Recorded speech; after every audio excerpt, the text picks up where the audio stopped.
So type of contractions. So there are two, or actually, let's go over four important vocabulary words.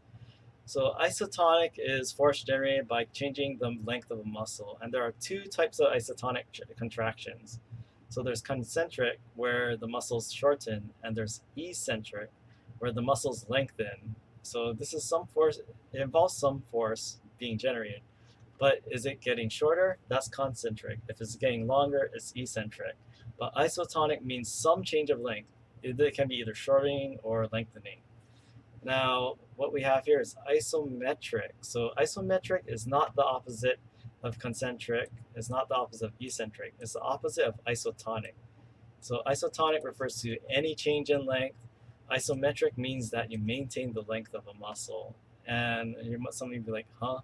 What does that look like? So this is where knowing real life examples and exercises really helps to illustrate this.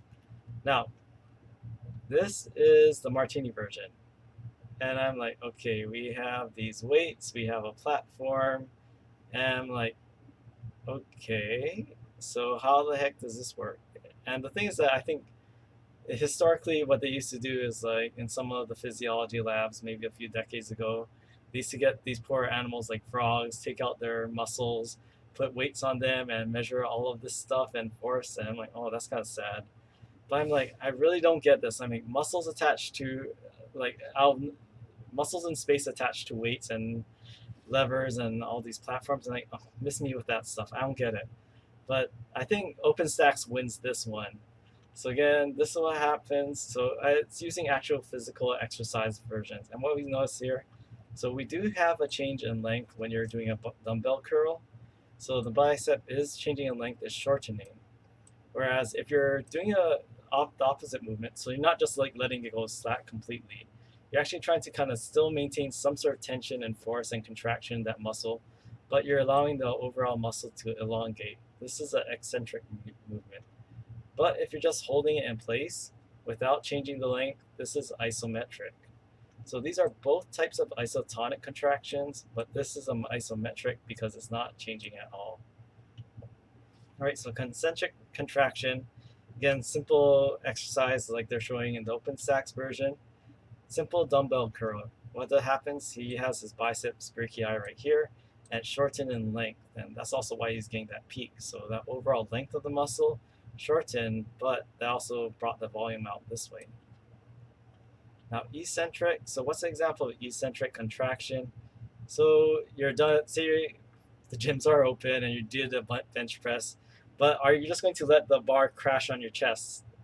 Probably not, right? Unless you're doing, I mean, some people do the bouncing, but say you don't want to crush your sternum and you want to control it. You want to kind of like still engage your chest a bit, but lower the muscle, lower the weight at a very controlled rate. So this is an eccentric contraction. So you're lowering it, you're kind of undoing that concentric, but you're lengthening the muscles, you're still engaging the muscles and keeping some activity. So that's an eccentric contraction. Now isometric, I totally do not get this picture. I don't get it. It's like, it's the same. What? I mean, it's contracting, but I'm like, okay, what's happening? I don't know. But isometric contraction, classic isometric contraction, yoga, or anything where you're trying to engage your muscles, but not have the overall appearance of movement. So things like planks, wall sits, yoga poses, isometric contraction, you're still using your muscles, because if you didn't use your muscles, you would collapse or fall out of position. By maintaining the position and maintaining the length of your muscles, you try to hold those positions, and this is isometric contraction. And motor unit recruitment, again, fewer motor units, less force, more control. So the thing is that motor units, it's not like you're firing all the muscle fibers in your muscles at all times. Like there's a difference between pressing a button like this on your keyboard and totally mashing it, right? Or there's a difference between, like, if you see your friend and you kind of give them a punch on the shoulder, or if you give them full on punch. So again, fewer motor units, you get less force, but you have more control. But you have more motor units, you're going to have more force. So things that you're able to control how many motor units you're able to use.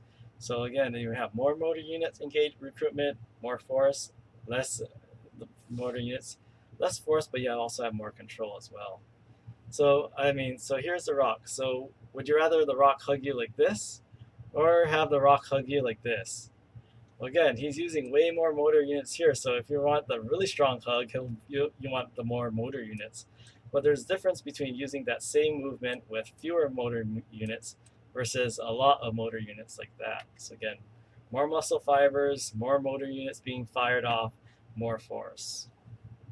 But how do you maintain something like those isometric contractions? This is a cool thing. So your motor units, it's not like they're all fire or they don't fire all at once or not. It's not all or nothing thing. The cool thing is that they can kind of take shifts. So what we have here is like you have different motor units. They individually they produce around the same amount of tension.